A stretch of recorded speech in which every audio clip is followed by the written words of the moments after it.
Welcome to Tuesday night Sideline Sports, joined by Jake Malik, John Shear, and head baseball coach at St. Peter's College over in Jersey City, New Jersey.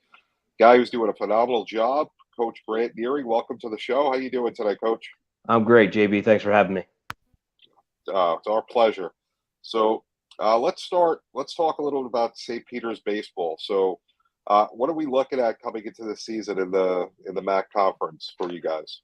Yeah, I think for us, last year we kind of laid a foundation, and I think we're looking to build on that. We finished the season strong, and I think that for a program that had been down for a number of years, I think some of the players are starting to see the light at the end of the tunnel in terms of the direction that we're going with the program. We have a strong group of new players on campus now, both freshmen and transfers, and they're blending well with the guys that we've returned. And I think, like I said, I think the future's bright. I think that we're moving in the right direction.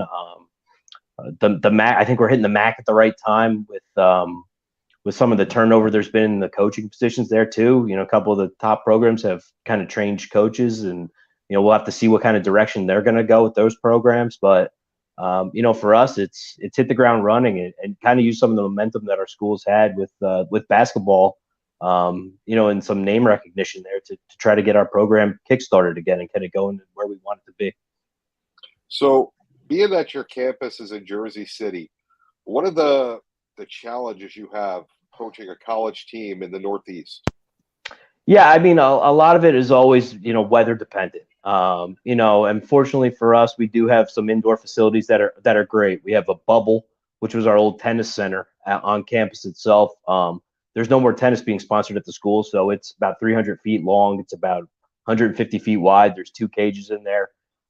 We hit live in there. We hit balls right into the bubble. We can set up multiple infields in there. It's got enough space for a lot of that. Our pitchers can throw long. So it gives us a lot of the ability to do a lot of things that we need to do inside.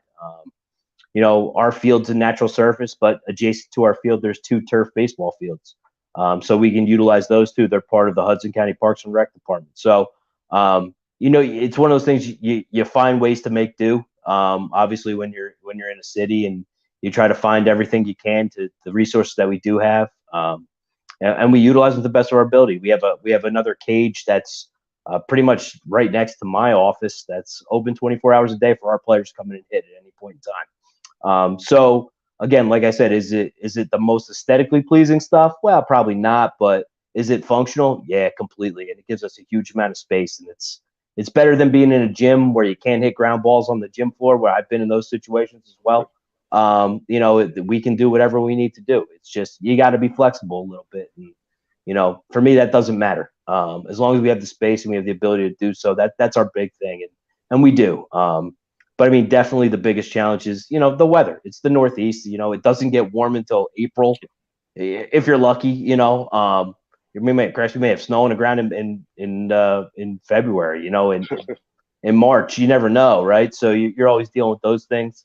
And like a lot of Northeastern teams too, we're gonna have to travel south at the beginning of the season. And we won't play home games for a while. To me, I like it. To me, it gets us kind of road tested to when we get into conference play, because that's the most important thing for us is our conference season. So you go on the road and you play some good teams and you travel, and I think the guys have a lot of fun. I enjoy it. Sometimes the long bus rides suck, but other than that, the games are fun. You get to see different parts of the country. Different campuses, you play on nice fields in better weather. So, like I said, it's you kind of take the good with the bad because you get to do what you want to do. That's awesome. So one of the big things being talked about in college sports right now is the NILs, the name of image likeness agreements. How does that affect a team like St. Peter's, and how does it affect recruiting for you guys? Yeah, for us, it hasn't really affected baseball just yet. It hasn't hit home. I'm thinking at some point in time it's going to. I know with the success of the basketball program, it hit them pretty good. And I know last year a number of the guys on the team had things that were going on in terms of the NIL process. Baseball, it really hasn't hit us yet. Do I think it's going to happen? Yeah, I think it's going to leak in at some point in time. But baseball's not as mainstream, I guess you could say, in terms of the public eye. At least college baseball, that is, like college basketball and college football, where the NIL deals are ridiculous, and they're pretty huge, and the things that guys are getting, it's unbelievable what they're walking away with. But I think sooner or later, someone's going to latch onto baseball, and it's going to become something. And I'm just waiting to see it. I think it's going to happen. So there's a lot of different things between the NIL. Another big thing that kind of affects you is the minor league restructuring. How does that affect recruiting for a Division I school? Yeah, I mean, for us, I think it's been a good thing. Obviously with less rounds in the draft, with less teams in minor league baseball, there's a lot, and obviously with the COVID situation, there's players available that may not have been otherwise because of what was going on. I think with the restructuring of the system, there's less guys that are potentially getting drafted and or signed at some point in time. So they're sticking around, they're staying in school, and there's more opportunities for those guys to play a fourth and sometimes a fifth year because of what was going on with them gaining another year eligibility with the whole pandemic. And the same thing with the recruiting side of things. It's definitely affected that, and there's a lot of number of players that are available that I think otherwise wouldn't be, that would have been snatched up much quicker, because the recruiting lifestyle was going so fast beforehand, where kids in 8th grade were getting committed to schools, and freshman year in high school hadn't even played a varsity game yet, they're committing to schools and things like that, to where things, it's slowed a little bit, and you can see that. And I think definitely major schools like us, we're benefiting from that because of just because of that, and the transfer situation, that the transfer portal's exploded and there's 3,500 kids in there or something along those lines. So it's definitely changed the landscape of recruiting. It's changed the landscape of pretty much everything across the board in terms of athletics, especially from a personnel standpoint. So now looking at your bio and everything, one of the things that stuck out to me is you set offensive records pretty much everywhere you've gone. You have a stolen base record. You don't see a lot of that in baseball anymore. How important is old school baseball, bunting and stealing? How important is that to your game? Personally, I love the run game. I love to pressure teams. I like to do things like that. I don't know if we're so much small ball in terms of bunting. We will. I don't like giving away outs, so that's why I don't bunt that much. But I do like, starting runners, putting guys in motion. We pay close attention to counts, and when we can get off-speed pitches and breaking ball counts and times when we can really let guys run. I think it kind of creates some chaos. And I think that's a huge thing, especially, for us in the early parts of the season when, teams may not have had that much time on field or on, holding runners or whatever the case may be. That's a big thing. Starting runners, moving guys around on the field. It gets players out of position. It kind of opens up some holes that would not be there otherwise. Sometimes it just puts runners in scoring position and you get a cheap hit and score a run. So to me, it's one of those things that I always liked it. And like I said, one of the big things for me was always tracking, what type of pitches were thrown in certain counts and things like that to try to get a good feel for when we could start runners and get guys going and in motion. That's one of the things we were doing at practice today was starting some runners and working on some steal breaks and, hitting behind runners, hit and run types of situations, which to me are just aggressive sack bunts. Really just starting runners and kind of pushing the envelope a little bit.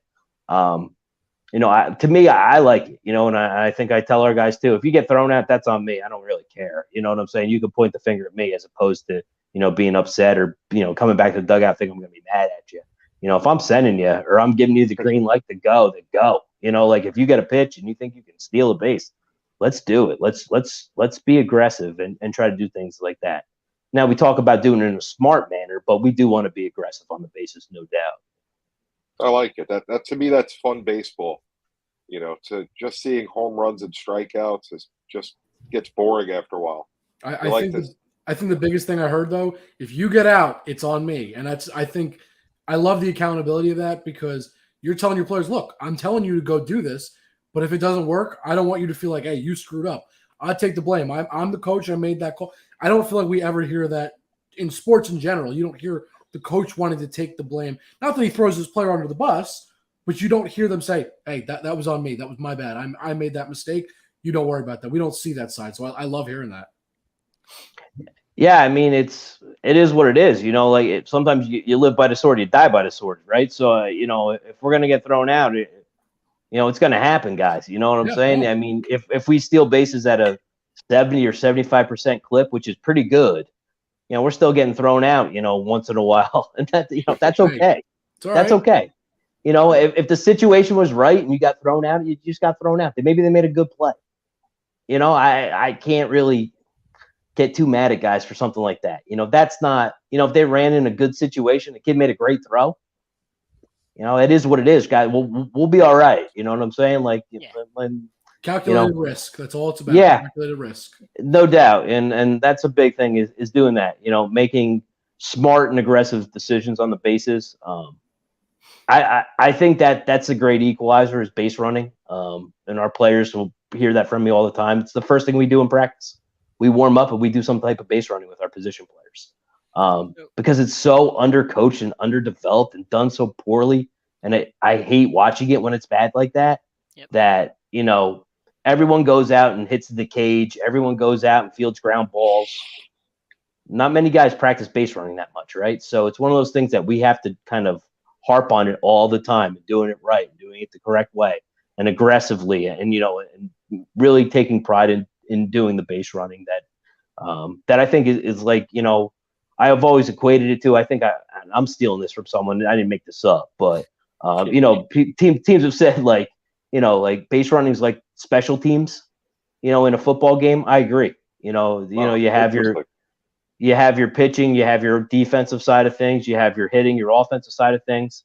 What's special teams? Well, special teams is the base running piece because it can assist you in winning some games. I think that it can be the equalizer in 4 to 5 games a year. Who do you take your managing style from? It's probably a good question. I think I've calmed down a little bit over the years. I probably was like a raving lunatic when I first started, but I think I've gotten a little bit calmer and a little bit more player friendly. I think as I've gotten older, to where like I think when I was younger, I was like a dictator. And the kids probably still like me because I joked around with them, but I was on them about everything. But I don't know if there's any one person I could say I take it from. I hate the Mets. I'm a Yankees fan, do or die, but I do like Buck Showalter. I think Buck does a good job, and he always has. And I think he's a guy who's Buck used to be with the Yankees. It's true. Don't act like he wasn't. I mean, I get your point, absolutely. But hey, you don't have to mention that he's with the Mets. You just say Buck from when he was with the Yankees. That's all. I know. I like Buck. The run of the '90s. Yeah, no, it's true. Listen, Buck and Stick Michael, that was the big, that was the Yankees back then. But no, I do like Buck. I like Jimmy Leland when he was with everyone, with Pittsburgh especially. I think he did awesome. Yes. Now they had some really good players, but that guy did a good job. I like the Joe Madden think outside the box stuff. I think he did a lot of things that people didn't really think was conventional. And like I said, for us, sometimes we have to do things that are a little bit unconventional, in terms of where our program is and where we need to go. Unconventional might not be the worst thing for us. So, like in looking at some of those guys, those are the guys I like. A lot of it is they're all fundamentalists, I think, in that in a big regard. And I think that's what baseball is. It's that redundancy. It can be boring at times because of that. But I mean, like, that's what makes you good. It's just the repetitiveness of doing things so well until you can't screw them up. And that's, I think that's why I like those guys. It's just that they have a style, they've latched onto it, and they've stuck with it, and it's worked for them. And a lot of it comes back to just fundamentals, doing everything right, pitching, throwing, hitting, fielding, whatever it is. It's just simplistic baseball. They're not trying to reinvent the wheel. So can you talk a little bit about, I saw in your bio that you went and coached at McDaniel, and I'm close to McDaniel. I live very close to there, so that's near and dear to me. Can you talk about what made you gravitate towards McDaniel and talk about your time there? Yeah, I was kind of at a crossroads in terms of what I wanted to do. I was either going to go into athletic administration or I was going to try to get a head coaching job at that point in time. And the position opened up. And I had a good friend actually who had played there back in the 90s. And, he kind of said sleeping giant. And I went down to the campus and I felt the same way, in terms of what it was. The campus is beautiful. It is a beautiful campus. It is. It's a nice setup there. And I thought it was going to be a great opportunity, and just to go down and get some experience as a head coach and running my own program and, building things up. And, first year we took some lumps. We did some good things, but we took some lumps and definitely had things going in the right direction before the pandemic hit. And, then it was kind of regroup time. So, but it was definitely a place where, you could see some bright lights, nice campus, very quiet town, Westminster there, but it's nice area. But it's, it's definitely an interesting place. Tough conference. That Centennial Conference is very strong athletically across the board with all the schools. But it's, like I said, it was an opportunity to be a head coach. And I think that was a big thing for me at that point in time. Was like, I was turning 40 and I was like, this is the time, if it's either I wasn't going to poop or get off the pot. You know what I'm saying? One of those deals, it was time for me to pull the trigger. I had a 6-year run at NJIT and I loved it. The head coach there, and he's one of my closest friends. But it was like, and he had given me, pretty much carte blanche with the offense. I was able to do whatever I wanted, but it was like, I kind of want to have my name on a program and build it myself and do some of the things that I want to do myself. And it's not as though like I didn't, there was any animosity with him or I at NJIT. It was just, I kind of want to have that opportunity. Time for growth.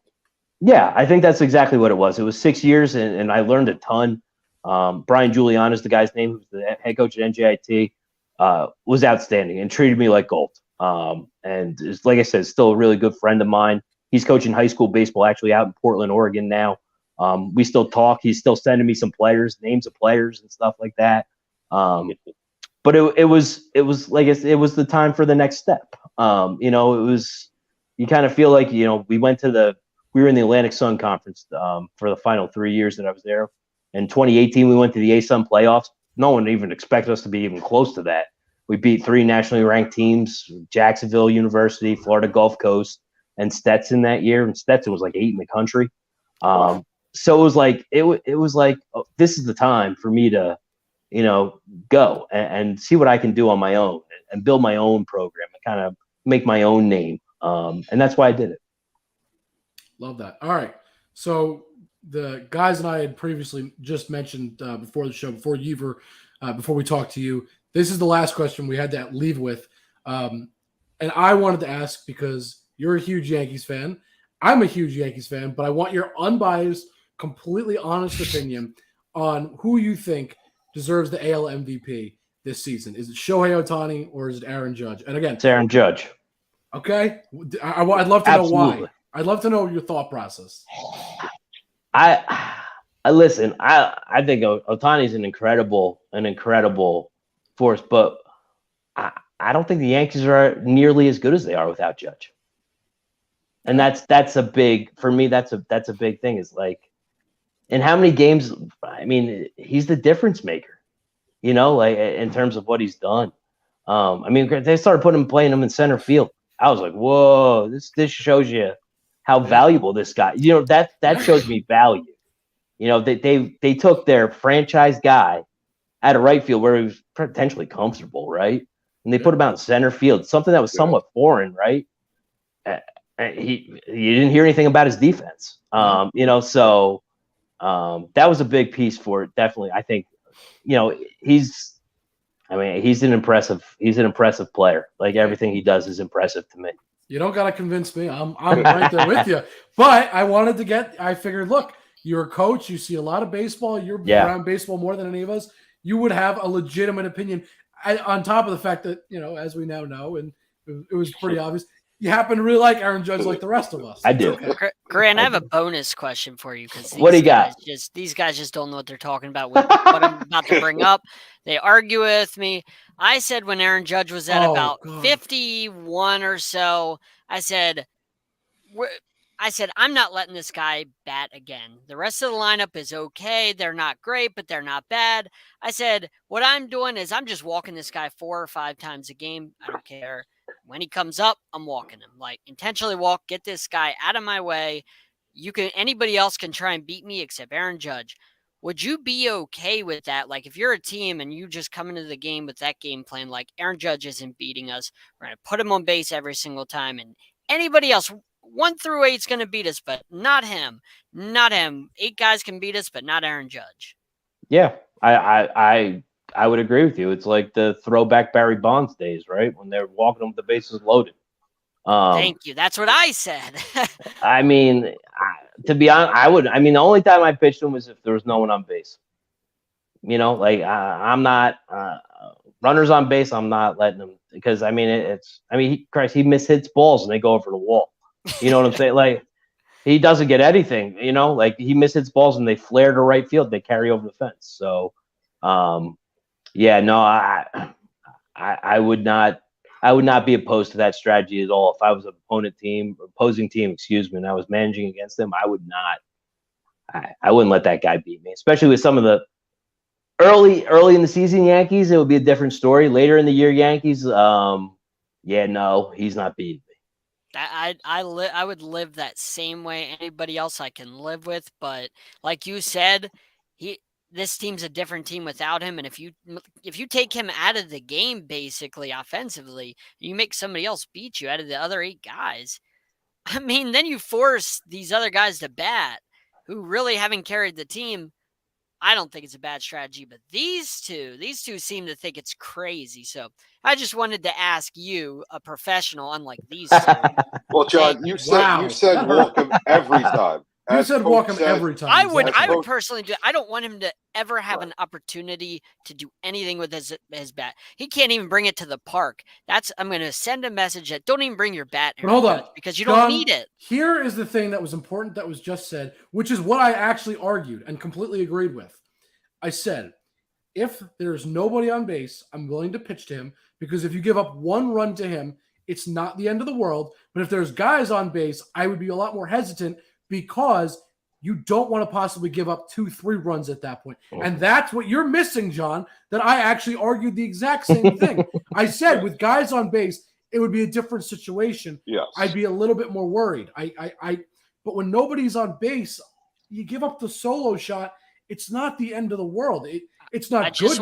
Nobody wants to give up a solo shot. I'm not saying you want to, but it's a lot better than giving up 3-4 runs on one swing by loading the bases, by walking him, or just letting him swing possibly. You got to weigh your options. Sure. So that was my argument. So, Coach, when can we come see the St. Peter's team play? Do you have any games coming up? We have a home one of our home fall scrimmages against RCGC, which is Rowan College at Gloucester County College, which is a nationally renowned junior college. On October the 2nd, we're playing them at home. It's an 11 a.m. start. It's a 14-inning day for us. Be great competition. That's a good program, and they've had a number of players move on to play both at the college level and professionally. So it'll be a really good challenge for us.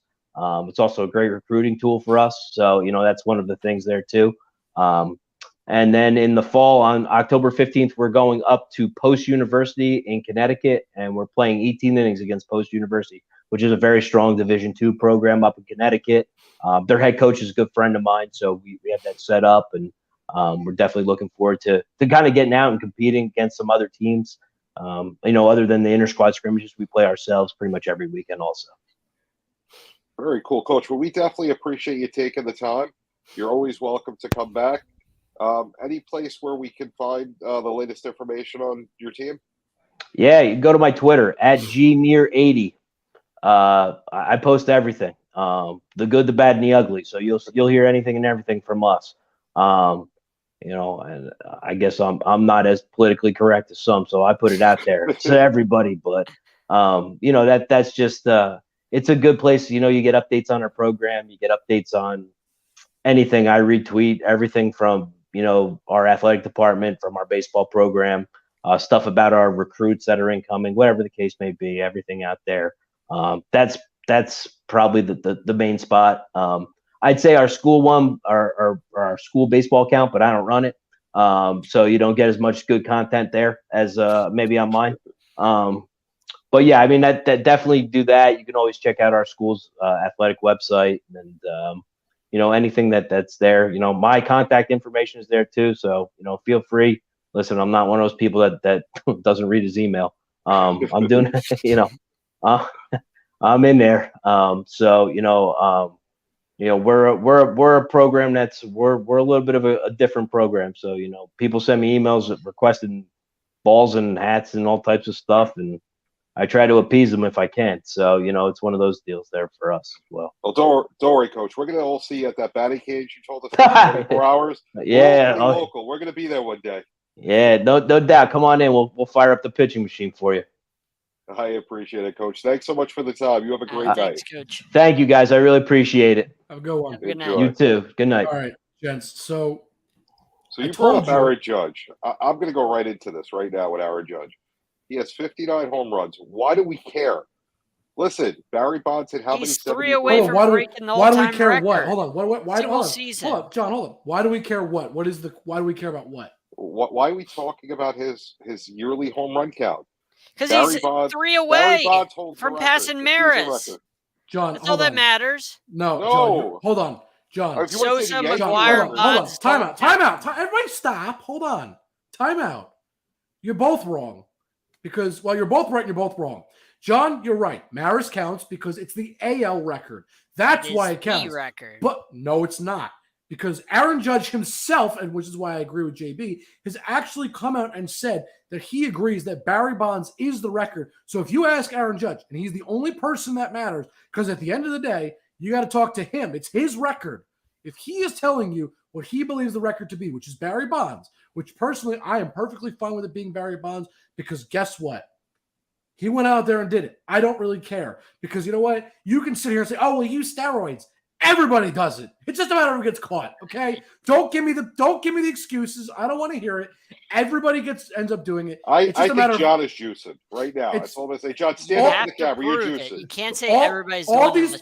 John, I am so confident that I when I say everybody, I would say minimum 85% of players are juiced. You have zero proof of that. It's a blanket. And you have zero proof that I'm wrong. So what's your point? Well, I would imagine that I would be able to prove. I would be closer to proving my point than proving your point. Please do. Listen, let's leave it at that. Let's table this for next week when he breaks the record, because when we're on next week, I guarantee you he will have the AL record. If they just listen to me, he won't break it, because he'll never bat again. What I want to talk about that's even crazier is John's Dolphins. No, hold on. We can't I got to go into this right now because I can't wait anymore. Because they didn't bench Tua, and look what happened. We're all 2-0, baby. We're all 2-0 on this panel. Wait, John, they didn't bench Tua, and look what happened. Have a little Flores faith in the man. is an idiot, and McDaniel is not. Whoa. Rewind the tape. Hold on. Are you saying you were wrong previously? Is that what I'm hearing? No, they gave Tua a chance to come back and beat the Ravens. Huh. Right, but if really Brian Flores, hold on. But JB, hold on. But if I distinctly remember, John, and I do remember correctly, I'm confident about this one. You said when Tua was being benched, you made the argument that Tua should be benched because it's in the best interest of the team and their chances of winning. It doesn't mean Flores is an idiot. Hold on. I want to ask a question to you now. You can be an idiot. Hold on. Don't talk. Just listen. Your argument previously was that Tua was benched and it was acceptable. You agreed with the decision because you felt, and so did Brian Flores, that was why the decision was being made, that it was in the best interest of the team to win the games. Okay? So I don't think... So hold on. So my question to you now is, why is it okay that with a huge deficit, Tua was allowed to stay in and not be benched, but when Brian Flores did it, it was okay then, but now you've retracted your statement and say he's an idiot. So why is it different? What is the difference there? Flores was not trying to win with Tua. Flores did not want Tua. He was doing everything in his power to sabotage having Tua. He did not want him. He wanted No, Herbert. he That wanted was to his win guy. games. He wanted to win games. Herbert. Those were your words. He wanted. words We were all he wanted found to out win that he games. was not a Tua guy. He We wanted knew Herbert. that, but we knew that when he benched him multiple times in the fourth quarter. The core of then your is argument there- was, hold on. Is The there core an of your underlying argument- MO? Hold on. The core of your argument, John, was that he wanted to win games. So I'm just asking, what is the difference in the two scenarios? Because when Tua was being benched, we were seeing not necessarily deficits this same size, but large deficits of this proportion, this severity, and he was being benched. So what is the difference? I don't care that Brian Flores didn't like Tua. What is the actual difference? Why is it acceptable for Tua to start now and not be benched when you backed up Brian Flores saying we wanted to win? You have a coach that believes in him and gives him an opportunity not the question. to succeed whenever there is adversity. Wow. That's I'm not going to the start question. changing my answers as, opposed to suiting my needs here.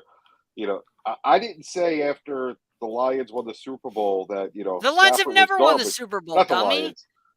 The Rams. I mean, I'm thinking Stafford, so I might as well just put them on the Lions because the Rams look horrible as it is that they almost lost the league. Whatever. We'll talk about that another point. But, I didn't, John, you can't change what you say, John. You got to stick with what you say.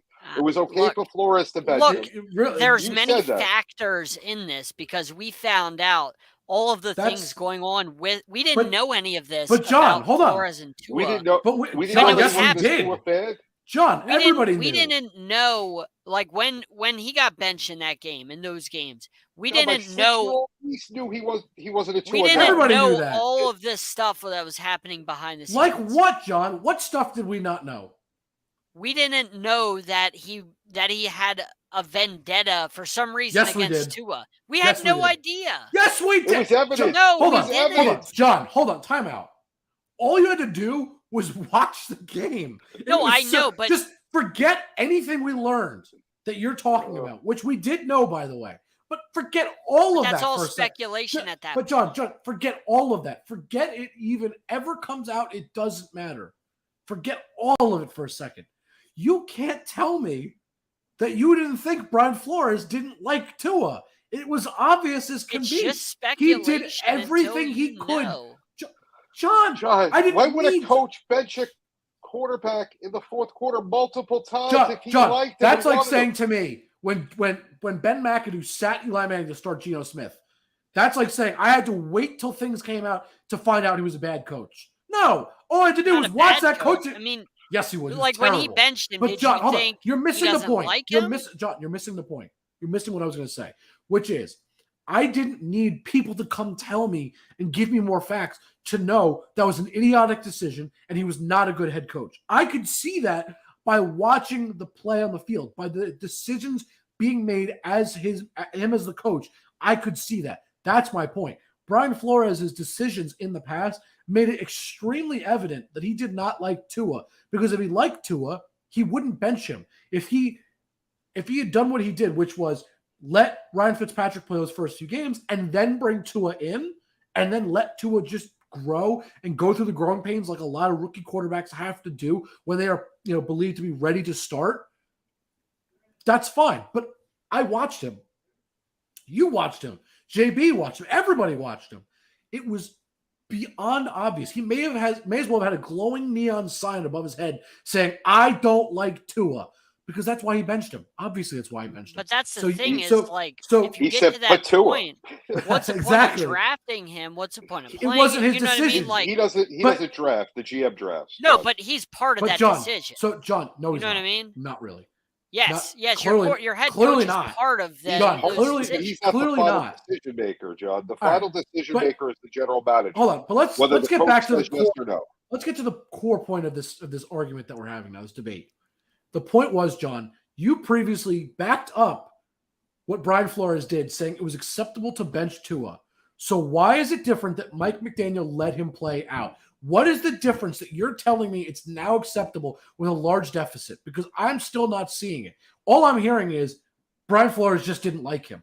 Yeah, that so doesn't. The dysfunction... Hold on, John. You saying Brian Flores didn't like him doesn't back up your prior arguments that you made. So I'm trying to understand why you've changed your opinion, which previously said it was okay for him to be benched, but now it wouldn't have been okay if he was benched. What is the dysfunction clearly was there in the organization. There was no direction in what they wanted to do.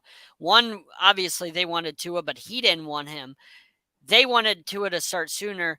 Flores obviously didn't want him to start sooner. Like, there was dysfunction. Like, people were pulling in different directions. Okay. With McDaniel here, you can clearly see, John, and I said this on Sunday, I said this yesterday, I've watched the Dolphins all my life. I've never seen any head coach in the Dolphins organization. So, John, you've missed. I'm not done. You've missed the core of the question. Though. No, I'm getting to that. He's doing his John. He's his floundering. John Okay, I'm listening. No, I'm not floundering.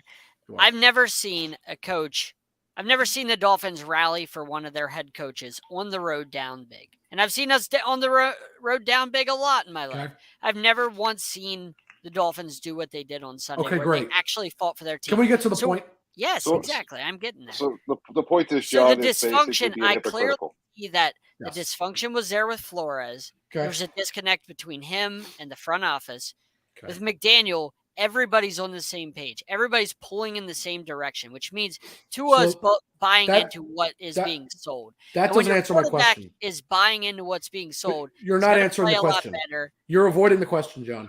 That's not What- avoiding the question. I'm telling you. You're just telling me why you like this coach better. I'm asking No, you, I'm telling why has you- your opinion actually changed? That's what I want to know. I just told you.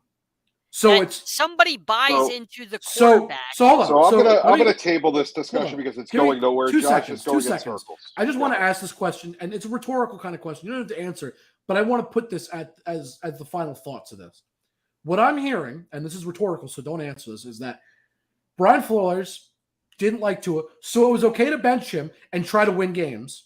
But because Mike McDaniel likes Tua, it's okay to let him try to come back from a It's deficit. not about That's what liking, I'm it's hearing. about That's what I'm hearing. believing in your That's what you're telling franchise me. No, quarterback, That's what you're which telling me. instills I'm- confidence John, in your franchise. That which is what we said last year, and you said that's what no, I'm it hearing. was okay to bench. So So I'm just moving saying along- that's what I'm hearing. That's all. Moving along, let's go back to last week's conversation. The ghost of Ezekiel Elliott, or as by driving to Iowa this week, I learned it was pronounced ghost. But anyway, Okay. where was Zeke? Where was Zeke in that game? Why are they playing? They don't like him. The They just I don't don't like get him, I it. think. I don't get it. That's really I what I don't wanted know. to The say. Dallas on that Cowboys make zero sense Hey, in what they do. Look, I'll leave it on this note before we move to our next and new segment. The New York Football Giants are tied with the Philadelphia Eagles. Eric, I hope you're hearing this, my man. You and I, our teams, and JB is included in this, of course, our teams are tied for first place in the NFC East. It's a great day. That's all. Just wanted to say that. Just wanted to put it out to the world. Cowboys, That the Giants, Cowboys, Monday Night Football. and you know what? Even if the Cowboys beat us, they'll only be tied for first. And you know what that makes me feel? Fantastic. Because at the end of that week, no matter what happens, my Giants are still tied for first place in Well, some if the way. Eagles That's win, then- amazing. If the Eagles win, not necessarily. Then All they'll right, be right, you're right. But you Yes. get the point I'm making. You understand what I'm getting at. The Giants won't be in last place. All right, so let's move on to our new segment. We have a special guest, someone that we've known for quite a while. And if you're out there, you may know him. Got David Burney coming in. Hey, David, how you doing? I'm doing great. I feel like I've been brought in as a referee. Exactly. David, that's Wow. exactly what you are. How long we have you need guys you. been together? 2 years. 2 years. 2 yeah. years. More than that 2 now, years. yeah. And you physically haven't killed one another. I think that's pretty good. It's And impressive. I'm sure if we were together in person, they would have killed me by now or tried to. David, I think about saves it lives. every show. I think of it. All right, how am I going to kill John today? How do I get him? Well, they brought me out of retirement, and we're going to do a new segment. So on Tuesday nights at this time, we'll do a segment where I throw out a topic. Now, I apologize if this is something you guys have debated, and I'm sure if you talked about it, you debated earlier in the show, or maybe even yesterday. But let me throw a couple of topics your way, and we'll see how you handle it and whether or not you kill one another. So the first thing that I want to throw out, and I'm sure you guys talk about it, the Justin Fields quote the Bears quarterback, saying it hurts more in the locker room because fans aren't putting the work. So I have a number of questions. The first question, is he right? Is he right when he says, yeah, you know what? It hurts us, the players. We're the guys who are out there doing all the work. So the fans should keep their mouths shut and let the players get pissed off because we're entitled to get pissed off. We're putting in all the work. What do you guys think? As a guy who was a fan for so many years before I started doing this media thing, I never got a paycheck. So, until I get a paycheck, I think it hurts me more. Give me the check, then you know what? I'll be quiet. Look, I'll disagree a little bit and say, look, as a fan, I get it. It hurts. Trust me. But we're also not taking a literal physical punishment on the field every single time. So it's a little different. Now, I disagree partially. I think fans do have the right to be upset. Why? Because they spent money to come out to the game. They spend money to support you guys. I think that they've got a little bit of a financial commitment that they've earned the right to complain. I think the players should be more upset, more frustrated, because of course it's their actions and their play. But I do think fans have the right to be upset. It's totally logical. John? Yeah, I think it's fair for both sides to be upset, but I don't see what Justin Fields is really trying to get at because, like Jake said, the fans are the ones that pay for parking. They pay for the concessions. They pay for the jerseys. They pay for the tickets. Like, if you go to a football game, an NFL game, a family of four going there, it costs over $500 just to go there. Like just a park, get the tickets, and you know what? A little bit of food. John, like it's at least $500 that we didn't even hit on. We pay them basically. I mean, Yeah. not in a literal sense. Our few $100 but it adds up. We do pay them in a sense. Like that doesn't make us entitled to where we can say and do what we want. But they got to understand, the amount us fans typically care, how much and players probably don't even notice how much fans like me think about, oh man, my team lost throughout the entire week and how much that affects you when you're at work. Like that stuff, that does happen. Like when the Dolphins lose or when they win, I'm wearing my shirt on Monday because I'm I'm proud of the Dolphins and I'm thinking about it. Like it's our escape. I mean, let me ask you guys this question. Let me ask you this question. Does it bother you when the game is over? What do we see? The players are on the field, high-fiving. Oh, I know John doesn't like that. And I've talked to players about this. Their thinking is, look, we just put in our 60 minutes. This game is over. Congratulations to the other team. We all survived. While the fan, what do? We're kicking the dog. We're holding on to this anger for days. Hopefully not too many days. Hopefully not weeks. But so we hold on to the anger. And the players are high-fiving one another. They're hugging one another. Does that bother you as a fan? John, when you see the players do that, does that piss you off? You want me to go next, Jake? John, please go first. Yeah, this is only you, John. You're the most vocal of us on this, I know. To a T. There's only one guy in the history of sports that I can remember that does not do this garbage. That's Kobe Bryant. Kobe Bryant's on the court, even before the game. He's like, you're not my friend. He's like, my only job is to beat you. Nobody else matters. Nothing else matters. My job is to win. He's like, I'm not your friend. I'm none of that. Like, that's what I loved about Kobe Bryant is he just wanted to beat the hell. And Jordan was the same way. Just wanted to beat the hell out of you. Like, I love players like that. I don't need players going and being buddy before the game, after the game. Like, you want to go and do it on your own time whenever you're at each other's house. I don't care. But if you're on that field, you bet I don't want to see you shaking hands like you lost. Like, why are you happy? Why are you smiling? Why are you going up to OBJ who just beat your ass? That makes no sense. During the game, who cares? That's it. Your enemies, while the whistle's going during the play. After the play, who cares? If you help the guy up, who cares? If you shake hands after the game, who cares? It doesn't affect the outcome. I can care less about it. But, those 60 minutes while the clock is running, that's it. We're enemies. Once it's over, who cares? Be friends. I'm not going to sit here and tell you I love it, but I don't think I hate it as much as John and David, you both seem to. I'm not saying I revel in the fact that they do and go, wow, this is so great. But I respect the sportsmanship. I respect them being adults about it at the end of the day and saying, look, you played well. I played well. It was a hard-fought battle for 60 minutes.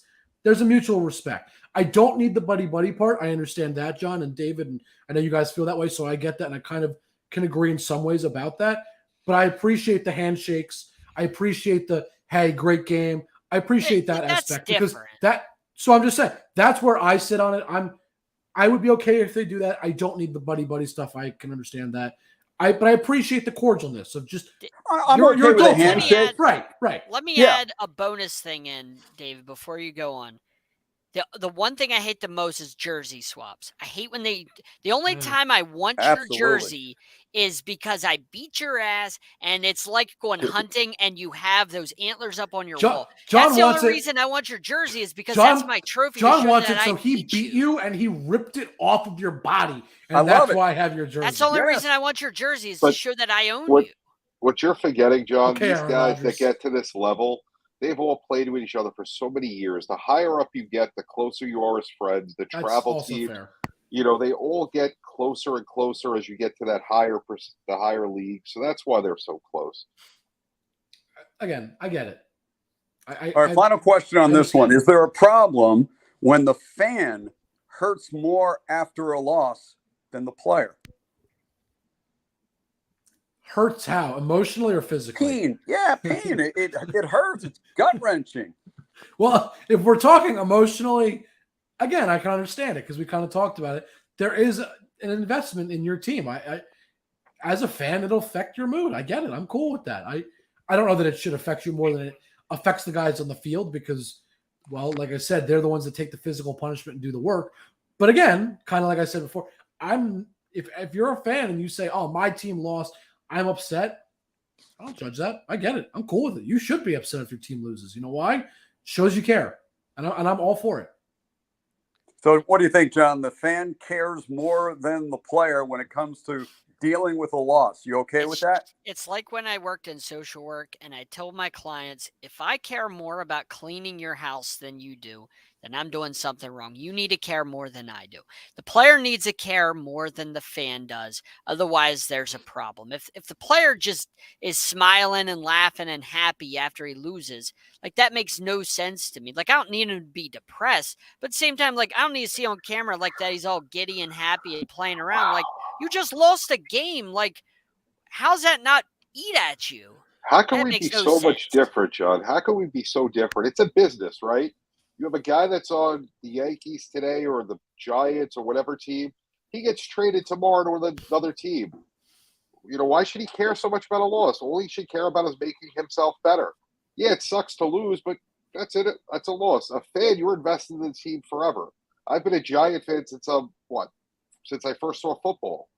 The 50-something guys on the Giants, how long have they been fans of their team? Since they got signed? They got rookies that may have been – who we have on the show 2 weeks ago? Gary Reasons. He was a Cowboy fan playing for the Giants. Uh-huh. So I don't know. I don't buy into that. I think it's worse for the fans. Love it. All right. Yeah. One more topic. Have you guys discussed the Max Scherzer situation being pulled with a perfect game? Let's talk about that. Yeah. Guy goes 6 innings. Perfect game. 9 strikeouts. Couldn't have looked any better. Threw 68 pitches, and I know he was coming off the injured list.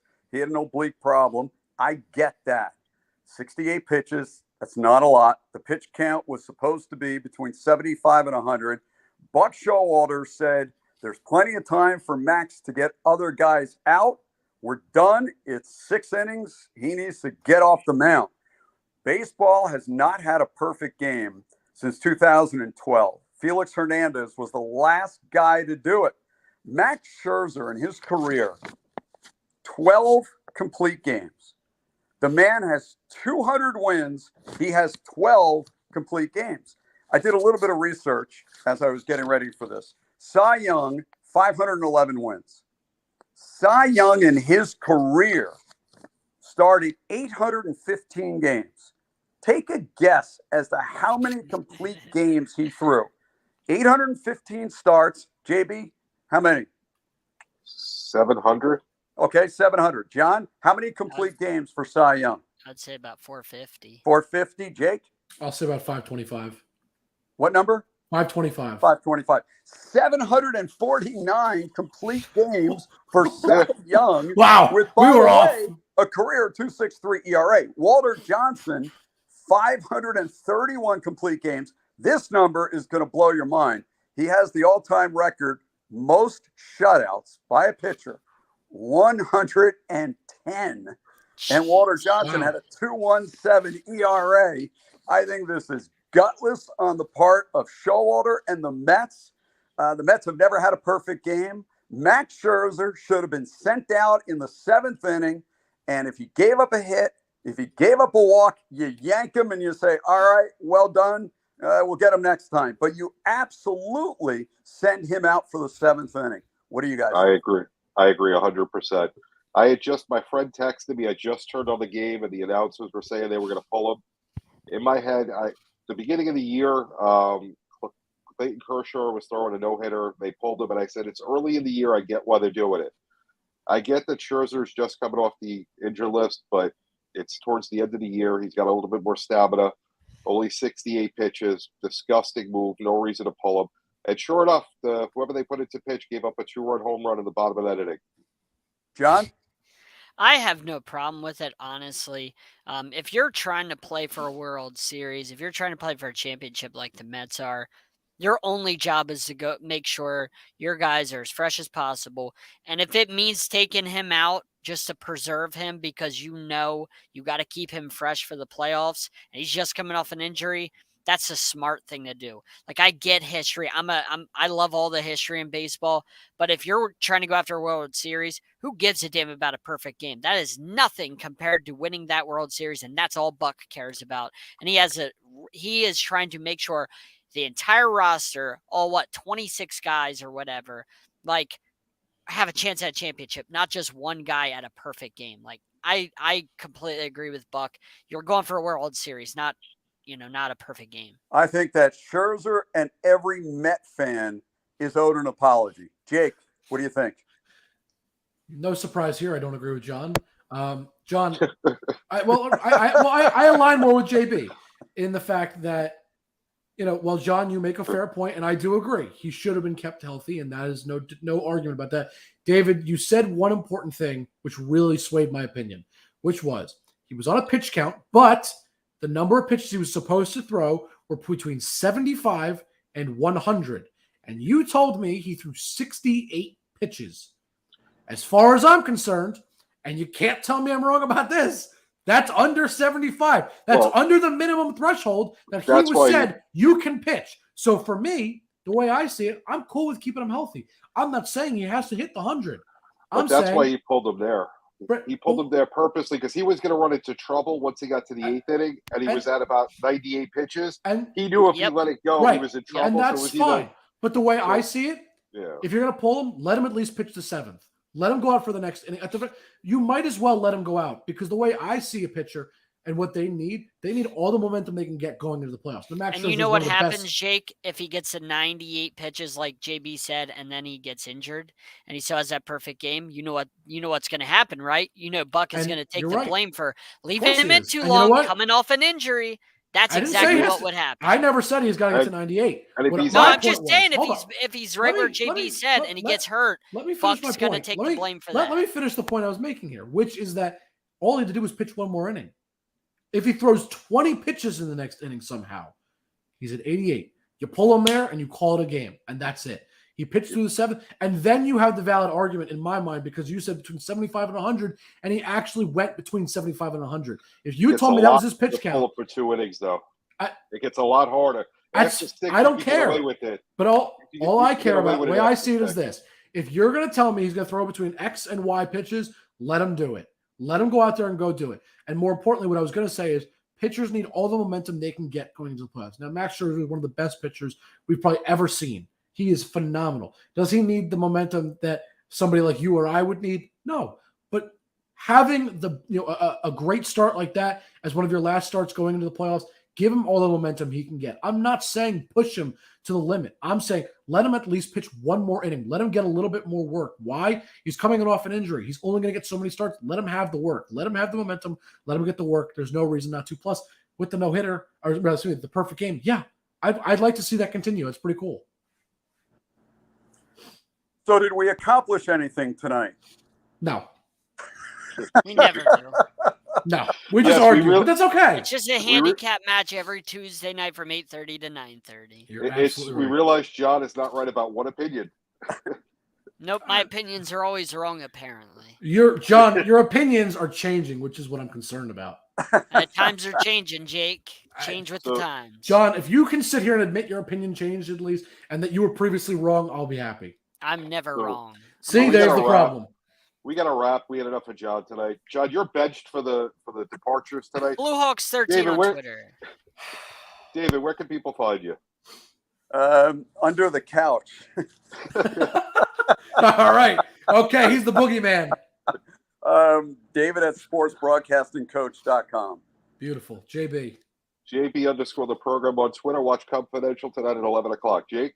Great. At Jake_Malik on Twitter, Instagram and Twitter. We are Sideline Sport 1. YouTube and Facebook, we're Sideline Sports. Look us up everywhere. TikTok, Instagrams, all that good stuff. You'll find us. We will see you guys next time. Have a good one.